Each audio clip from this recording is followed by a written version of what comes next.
Identification of the faults. PDIs and ADIs, standard check or part 3. Part 3 is the main people that they're struggling. They are on training badge and they want to finish this. Part 3 is all about number 1, identify the faults. After identification, analyze. Now the example I can give you now, that if my learner is driving from here and they're doing everything perfect, there's nothing that I can identify and things like that, I will sit quiet, I will see them. Now at this stage, when the lights are changing, I will be starting looking at the learner, that are they checking center mirror, and if they don't, I will identify it straight away. Did you? Have you?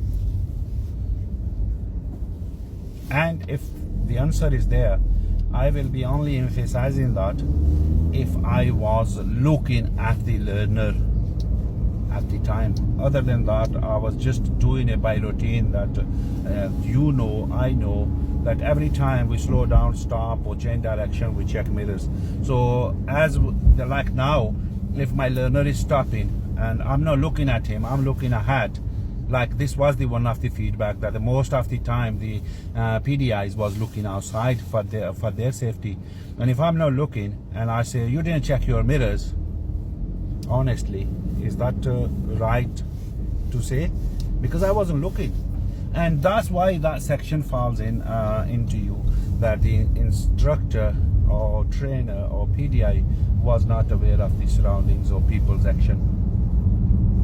And if you think about the reality side of it, that if something that when they're going down, at this stage, I know at what point what my learner should do,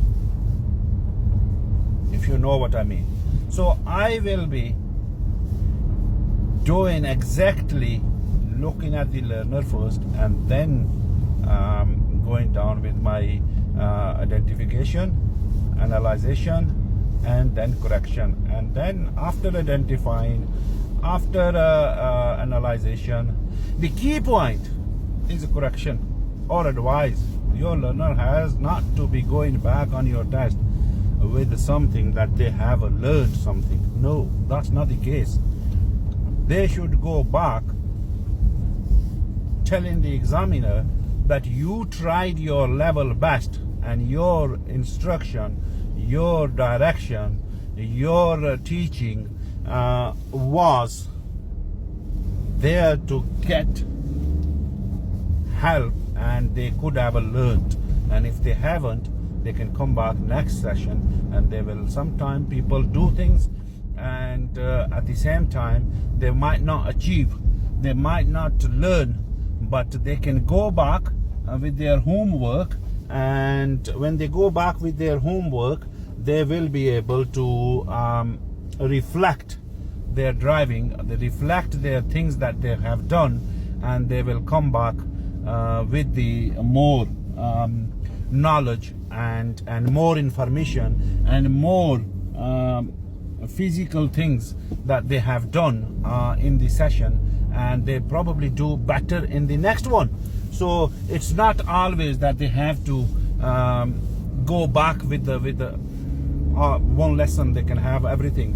No, they can go back with 0, but they can come back at the next one with more information, more understanding, and more knowledge. And that's what it is, that all time when the PDIs is teaching, they always have got this concept of it, that, oh, they're not achieving, they're not learning, or that means I'm not delivering. So doubting yourself is the key point for you guys as well, that whatever you say, you are doubting. Like I given you example one day, that when a PDI is teaching, they always have that concern, like a learner, that I'm not full license holder, I'm not full badge holder, and they will always doubt at their teaching. And then I given you example that I take them back to the theory and the part 2 again. I hope this helps, and thank you. If anybody has a comment, they can leave me a comment, and